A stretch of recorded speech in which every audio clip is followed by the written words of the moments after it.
Hey, good afternoon, everyone. I think it's just after 12 noon, and I'm on just for a few minutes to check in with you.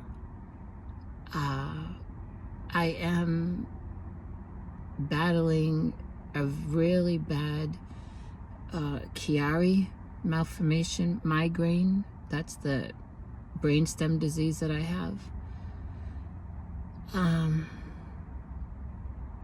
I'm not sure. Well, there's no sense in me trying to figure out what caused it, because the list could be about as long as both my arms and legs. I know that I feel exhausted, and I woke up wide awake at 4:03 a.m. and I could not fall back to sleep.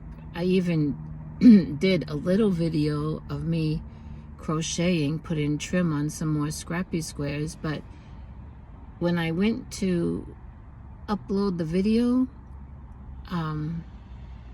it was like 33 seconds. I must have hit, well, obviously I hit a button and cut it off at 33 seconds, but I was crocheting for about a half hour. I wasn't talking, I was just showing you my crochet. And so I didn't even bother to upload the 33 seconds. And been to the laundromat this morning because we're supposed to get really bad cold, like 13 degrees weather, starting sometime tomorrow into Wednesday with some rain and sleet. So I went to the laundromat to get caught up on some towels, and also I washed another extra comforter that I have. And what else? I brought my crocheting. I brought some paperwork I needed to fill out for, I think it's food stamps. It's a renewal. It's that time of year. And I didn't get anything done except the laundry. I started to get dizzy, kind of dizzy or lightheaded. And I could feel the migraine starting to come. And the neurologist does have me on a pill, but you have to take it under your tongue as soon as you feel the migraine coming on. And I don't carry, pills around with me. And so it's not full-blown migraine yet, but it is pretty bad. And it starts here at the brainstem. It's just pain and pressure, and then it comes up over. And my neck is all tight. And then my eyes get like they are. They get kind of, well, they hurt. I don't know how to describe how they look. You can see them. And what else? I do have an appointment. Oh, excuse me. Today's the 17th. Either, I'll have to look. I think it's the 20th or the 21st. All the way down in Frisco with my orthopedic surgeon. Not to plan surgery, but I have been having a lot of trouble. If you've been following, you know that this left shoulder is all reconstructed. There's not a bone left in it. It's all hardware. The spinal cord disease, the syringomyelia, deteriorated all of my bones and cartilage.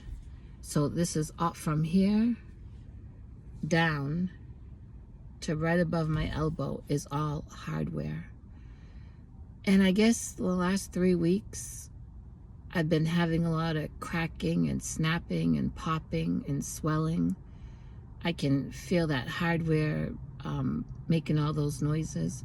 It's happened before, and then it stopped and things settled down, but it's been about 3 weeks. It's very painful, hard to make the bed, hard to get dressed. It's just, it needs to be x-rayed. And I don't know, the last time when things were not good with that shoulder and arm. The what did the surgeon say? The only thing that he can do is go back in and remove all the hardware and not put any more in. But I said, I don't have any bone or cartilage. But he said, I have very good tendons. But I said, but God gave us bone. I don't want to try to have my arm function just on tendons. And I don't believe that my body could take another surgery. The recovery is so long. I had this first surgery February 2020, and I had to have it all done over August 2020 because the hardware was falling apart. It did fall apart. The screws were going into my lungs. I was having a hard time breathing and had x-rays of my lungs, and it showed the screws were going into my lungs. So it had to be done all over. And I know the first time I got pneumonia after, and the second time I can't remember if I did. It seems like I did, which a lot of people get pneumonia after surgeries, but I am so prone to respiratory issues because my immune system's so compromised. I do not feel like I could go through another surgery.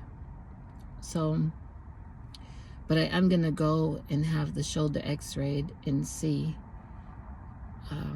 what's going on, because when you hear that cracking and popping and snapping, it's not a good sound. And it will happen just by putting a pillow in a pillowcase. I'm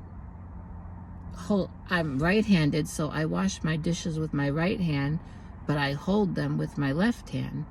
And there's been a couple times just holding a dish to wash it or rinse it, and that hardware will pop.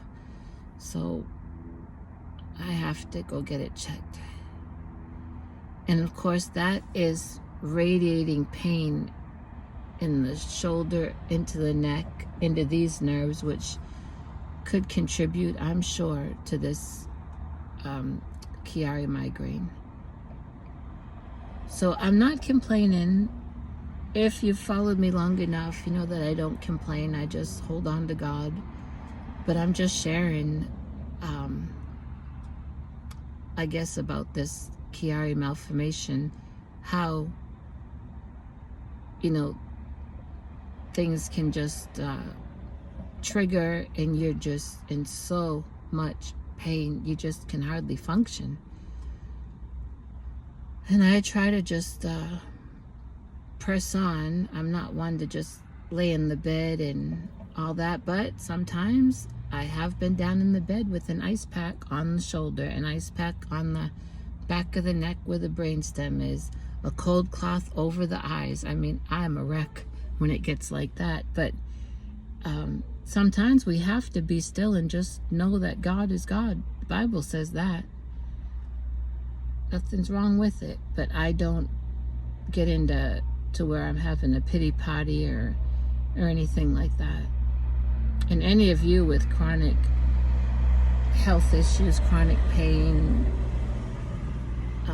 diseases that flare up and limit you, you know exactly where I'm coming from.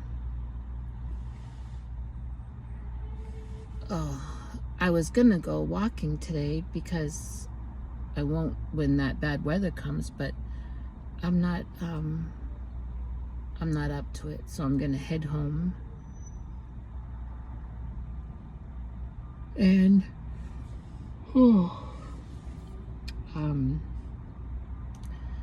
I guess when I get home, I'll put an ice pack on the shoulder and lay down.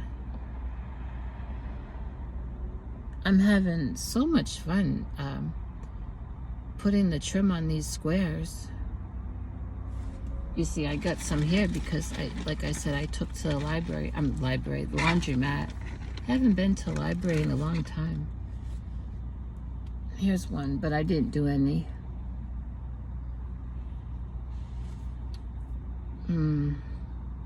It's a nice day today. It's sunny, a little cool. It's probably best that I decided not to go for a walk because I just have a feeling there's a little bit of a wind, and I don't want to get to where that wind will take my breath away, you know, have trouble with the asthma.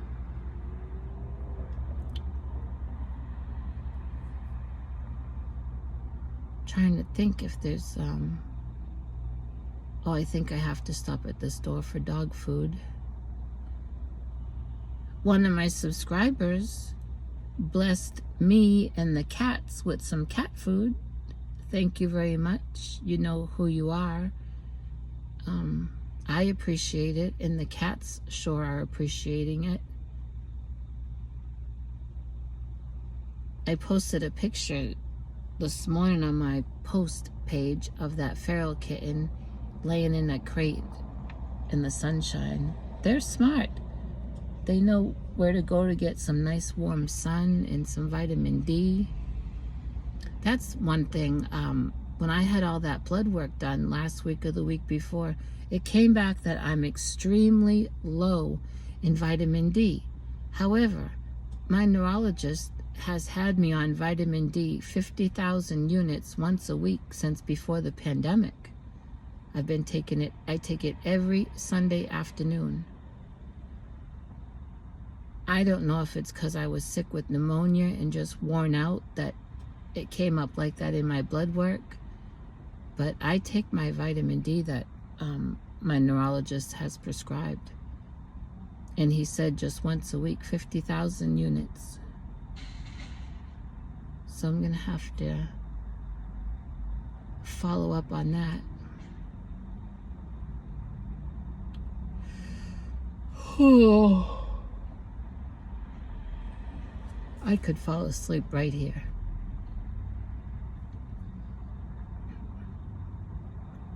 With the noise of these cars going by in the parking lot. They're not speeding. They're just driving through. And this nice fresh air. I could fall asleep right here, but I won't.